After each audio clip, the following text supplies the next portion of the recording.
Welcome to Freelance Client Secrets Module 3 Video 2, Bidding Tips. In this video, I'm going to discuss types of clients, how to almost eliminate the risk of not getting paid, and how to win against low-priced bidders and cheap clients. Here are some types of clients. Number 1 is cheap clients. These are individuals with limited income who aren't willing to spend a lot of money. I found that even though they are spending a lot less than other people, they also expect the same level of service. Offshore clients are another category of clients. Language barriers can cause communication issues sometimes, and the different time zones can slow down the progress of a project. I find that I have the best luck bidding on US, UK, and Canadian clients. Corporate clients can have a bigger budget as the person is more concerned about completion time and quality than price. Another thing to keep in mind is that sometimes these clients are not spending their own money, so they may not feel the emotional attachment to money that other individuals have. Well-paying individuals are people that usually have a full-time job and are willing to spend a reasonable amount for quality work. They may be sensitive to price but are willing to pay for quality and to save time by not having to do it themselves. Here are some reasons that I like to avoid cheap clients. First of all, they expect the same level of service despite lower pay. Sometimes they are unreasonable and in a rush because their website is their idea for generating income. If the project goes longer than expected or if the client adds extra tweaks, then the payout may not be worthwhile. Also, they are less likely to increase funding when more tweaks are needed. Finally, you should note that there are plenty of good paying clients out there, so there is no need to deal with cheap clients. Now I want to talk about low-priced competition. A lot of people will bid low to get the job, even people in the US and Canada. In fact, I've seen US people underbid people from India and other third world countries. My advice is to not worry about these competitors. You aren't going after the low-paying client anyways. And in fact, sometimes the client will be suspicious if the price is too good to be true. I had a company client that turned me down because I only bid $1,500 and the other competitors were estimating $5,000, and this was for a simple redesign. So sell yourself on quality and not on price, and target clients that will pay a reasonable amount. Now I'm going to tell you why you will always be able to compete effectively against offshore workers. First of all, if you grew up in the US or Canada, you speak and write fluent English and are familiar with the culture.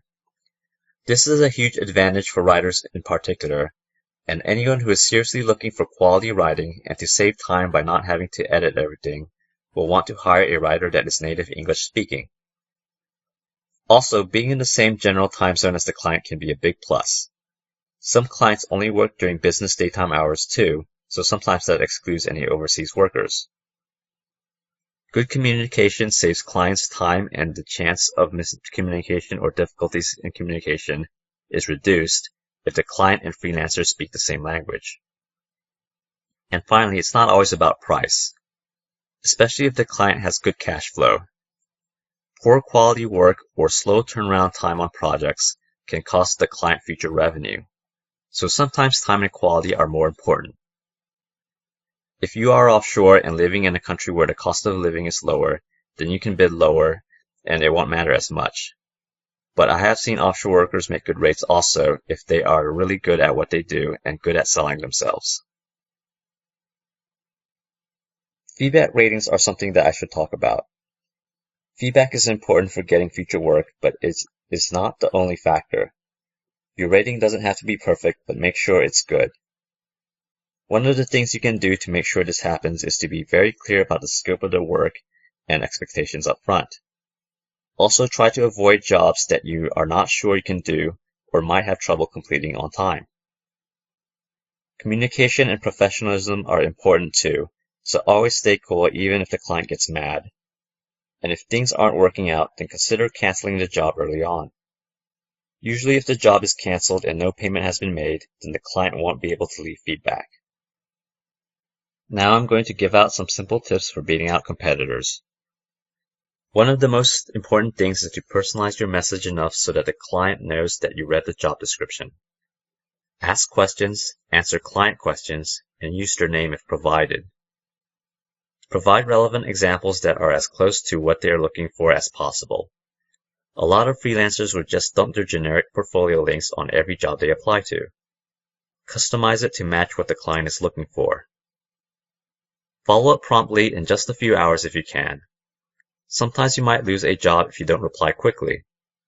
If the client is asking questions that will take time to evaluate, then reply and let them know that you will get back to them shortly, or ask some follow-up questions to buy time. Asking follow-up questions is a great way to buy a little more time. Lower the client's risk with guarantees, service after work completed, etc. I like to offer money-back guarantee on design services, and I found that a lot of times you can offer 6 months service on website issues and things like that, because most of the time there aren't any issues anyways. Finally, continue to develop your skills over time and become the best at what you do. Most freelancers just stick with the skills that they have and don't spend much time on self-development. This will make you more valuable over the long run and will definitely put you ahead of your competitors. Regular clients. You definitely want to get some regular clients that will give you regular work. Sometimes people will offer lower prices to clients that offer regular work, but it should still be reasonable. Ideally though, you want clients that pay well and give you regular work, and this is definitely possible.